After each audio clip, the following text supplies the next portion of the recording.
எடுப்பது பகல் பிச்சை, ஆமா. இரவுல எடுப்பது கௌரவ பிச்சை. பஸ் ஸ்டாண்ட்ல எடுக்கிற பிச்சைக்காரனுக்கும் கூத்தாடிகளுக்கு ஒன்றும் வித்தியாசம் இல்லை. ஆமாங்க. அவன் காய் வெட்டி கட்டின்னு பிச்சை எடுக்கிறான், நாங்கள் நைட்ல கட்டை முட்டி கட்டின்னு கத்தி பிச்சை எடுக்கிறோம். ஆமா.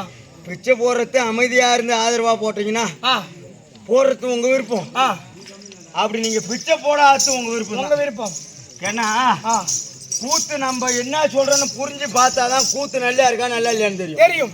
நாங்க ஒரு பக்கம் கத்த, ஆமா, நீங்க ஒரு பக்கம் கத்த. என்னன்னா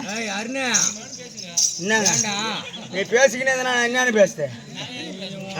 ஒரு எம்எச்சி வாங்கி கொடுத்து தப்பா போச்சு.